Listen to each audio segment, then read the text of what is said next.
Next up on the broadcast, the president and CEO of the Alabama Hospital Association, Dr. Don Williamson, is back in studio with us. Dr. Williamson, always a pleasure to have you on the show. Glad to be here. Welcome back. Thank you. Dr. Williamson, we recently heard the discouraging news of another rural hospital closing in Alabama. That makes 7 in the last 8 years, right. I believe. This is a disturbing trend, I know, for you, for those who lobby for hospitals.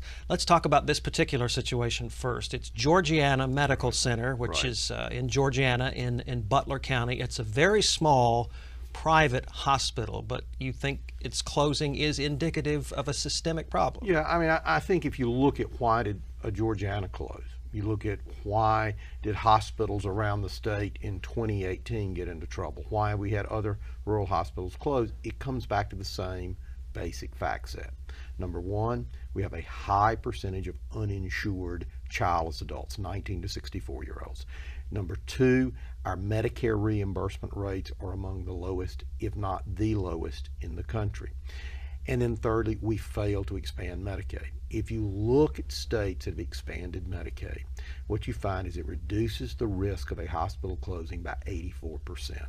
And it's really simple. What you do is you take those people that hospitals are now seeing as no pay or self-pay, and you convert them to Medicaid. Now, maybe Medicaid doesn't pay as well as a private third-party payer, but 100% of something is better than 100% of nothing. Mm-hmm.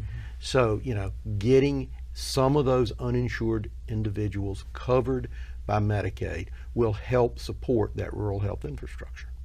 In the particular case of the Georgiana Medical Center, I mentioned it's a small hospital, very small, matter of fact, like 22 beds.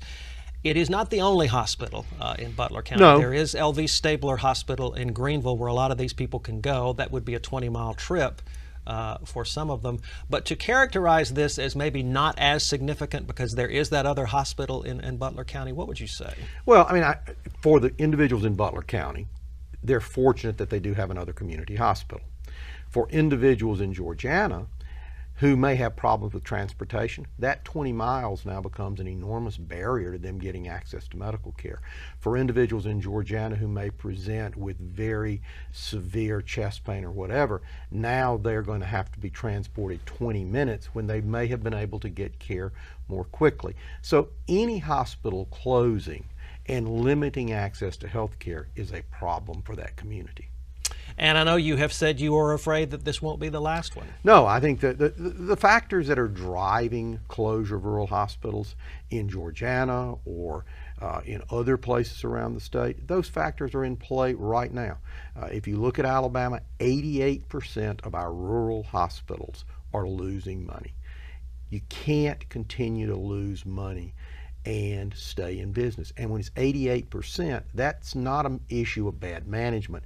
That's a systemic problem in the reimbursement.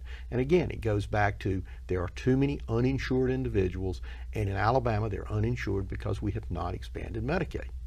And if we expanded Medicaid, we could get those people on the Medicaid rolls and get these rural hospitals some reimbursement. Yeah, now is Medicaid expansion the only solution that we need in rural Alabama? No, but it is a foundational need to help reduce the number of uninsured. There are going to have to be probably in some communities systemic changes in what a rural hospital looks like, whether that is in terms of the number of beds that the hospital has, in terms of new affiliations, in terms of additional use of advanced practice providers like nurse practitioners. All of those are things that are going to have to be looked at, but you really can't look at them if you're simply trying to keep the hospital open for a few months. That's a more systemic change. So right now, what we're trying to do is simply keep these hospitals open so that health care remains available to people in rural communities. Dr. Williamson, you mentioned that Medicaid expansion is a foundational part of this equation. Medicaid expansion has been very political here in Alabama over the years. There are some increasing calls for lawmakers to take a more serious look at it this year. There are some predictions that they might take a more serious look at it this year. There have even been a couple of Republican lawmakers who've come out and said, we think we need to take a look at this. Republicans who have typically opposed Medicaid expansion. What do you think of its chances this year? Well, I think number one, I appreciate anybody saying we ought to take a look at it. Medicaid expansion is not going to go away. The Affordable Care Act is here to stay. 20 million Americans in 37 states now depend on Medicaid expansion as a part of their health care system. So it's not going to go away.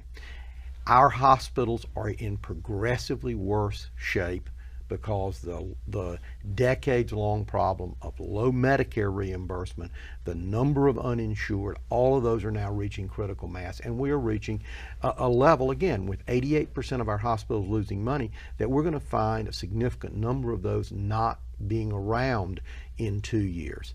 And so it's the right time to look at it, not only because it's important for the hospitals, but I mean the studies are just overwhelming. In states that have expanded Medicaid, cancer is diagnosed earlier. Individuals with diabetes are diagnosed earlier.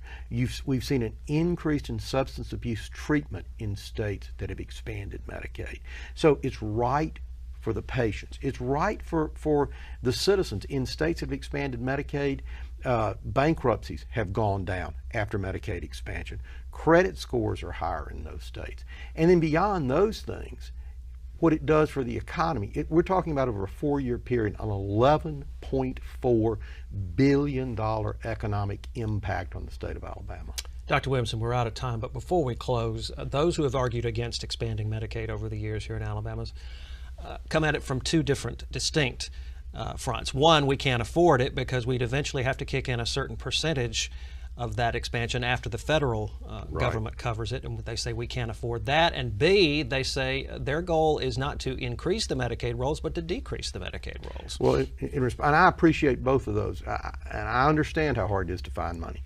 But after the first year, if you look at the savings associated with expansion, if you look at the tax revenue that comes in, you're talking about in 2023, for example, pulling in $3 billion of additional federal money for an investment on the state side of about $25 million.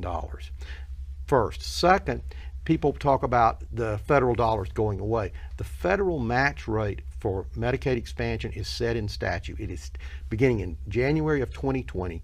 It is 10%. We put up 10%. The federal government will put up 90% into the future as far as we can see. So I don't worry about that. Lastly, I agree. I would much rather see people have access to good, high-paying jobs.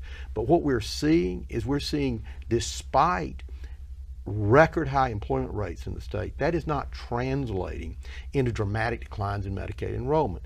Why? It's because in many cases those jobs don't pay enough money for individuals to be able to get private insurance. Are you optimistic that the conversation will be held this year? I'm optimistic that the conversation will be held, and I'm hopeful that we'll be able to move forward. Dr. Don Williamson is President and CEO of the Alabama Hospital Association. Always a pleasure to have you on the show. Thank you to be here. Thank you for being here.